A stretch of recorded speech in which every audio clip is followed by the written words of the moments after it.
Welcome to Poplar Forest, my retreat house.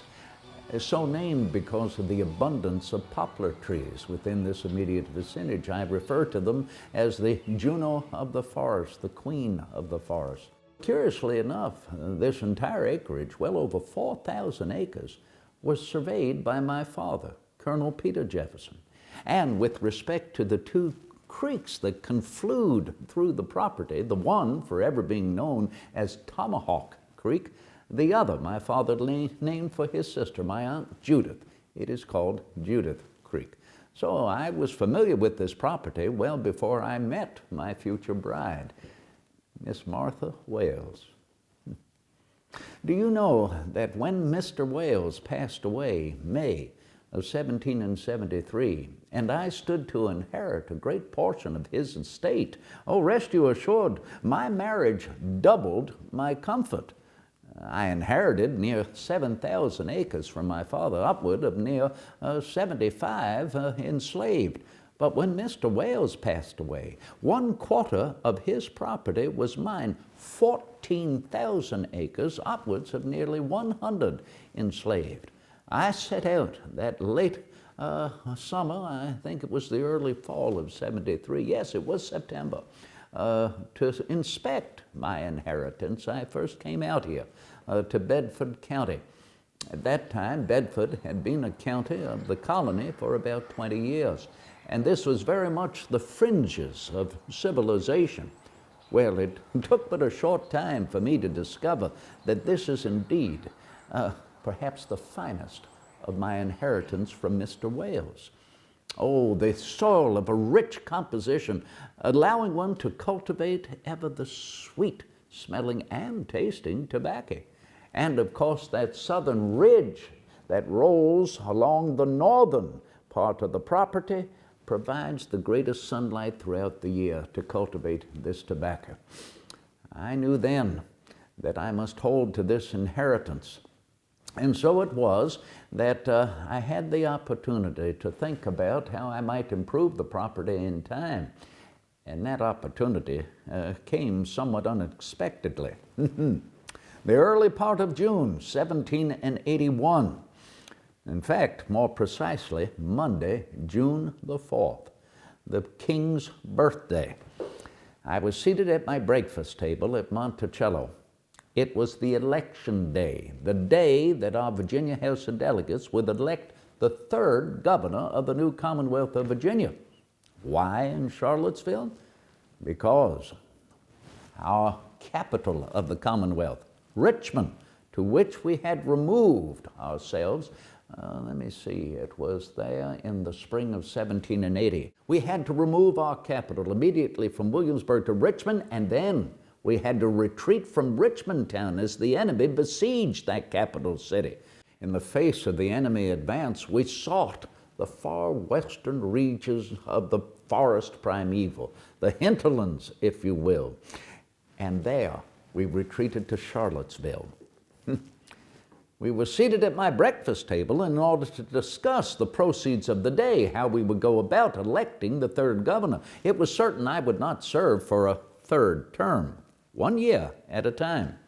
Do you know, before we could dig into our hoe cakes, there was a tap upon the window pane. We looked about us, and there was the bloodied physiognomy of a young Jack Jewett. He had heard that evening previous the logistics, the preliminaries, if you will, of some of Lord Cornwallis's officers, that there were orders to be followed through by Lieutenant Colonel Bannister Tarleton to venture westward to Charlottesville, where they knew the House of Delegates and the governor had retreated, and there to capture them. With this fair warning from young Captain Jack Jewett, many refer to him as the Paul Revere of Virginia, we were able then to make a retreat. Again, my apologies for the ramble. The House of Delegates retreated farther west in Virginia to Stanton. I myself and my family, we retreated here to Poplar Forest. There was but a cabin here, not very convenient, if you will, for guests and the like, but oh, so cozy for my family and myself. That entire month of June was one of the most delightful months of my entire life, there in the bosom of my family.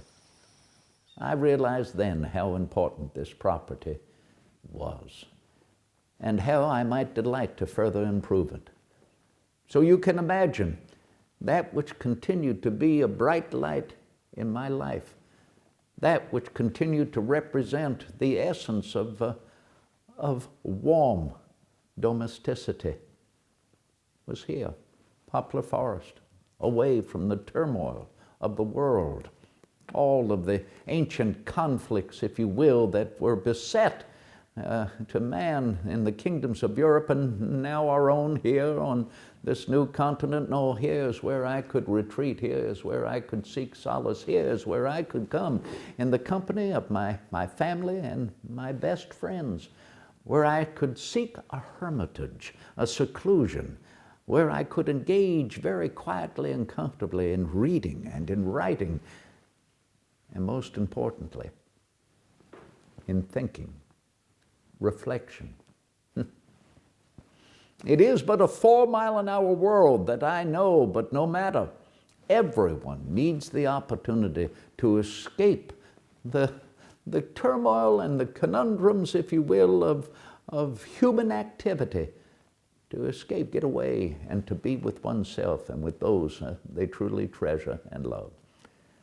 So you can well understand why this spot has ever remained most sacred to me, and why, when I was beset by the cares of office, that first term as Chief Magistrate of our nation, 1801 through 1804, I needed a place where I could not only escape Charlottesville, but to escape Monticello. Oh yes, I was besieged by droves of curiosity seekers, every one of them interested to have some time with me. How can you possibly accommodate all of that, and there in your own home?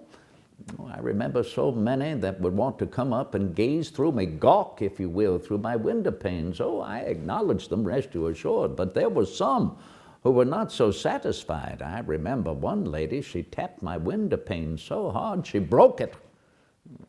I still gave her a smile and said it was no immediate worry. But I realized then I needed to get away and go to Poplar Forest. And it was here I conceived the idea of the perfection of my interest in architecture. The perfection, if you will, of a perfect villa. The perfection seen in the design of an octagon, 8 sides in which may be placed windows, for there is no dark corner in an octagon. And there as well to be able to place the foundation of the house so that the windows frame a sublime scene in nature in the distance. Out yonder here, the peaks of Otter, opposite, Tobacco Row and Candler's Mountain. No, what an opportunity would be mine here to seek that seclusion and continue, if you will, to improve upon the delicacy of design in architecture, to incorporate the wisdom of the past, the essence, the principles of Vitruvian architecture, the ancient Roman architect Vitruvius, whose renderings and suggestions have ever remained the foundation of that architecture which lifts the human spirit to noble sentiments. Well, after all, we double our population every 25 years or so. So what art is the most necessary? Not only to shelter ourselves, but also to provide us a greater happiness. Have you ever noticed when you're in a room with a greater number of windows, the more light makes you the more happy?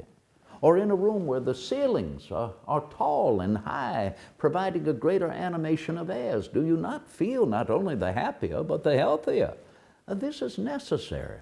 And the ancients knew this, Vitruvius in particular, and later improved upon in the 16th century by Andrea Palladio. I will never forget when I purchased those 4 books of the architecture of Andrea Palladio. I was still a young student in Williamsburg, Virginia.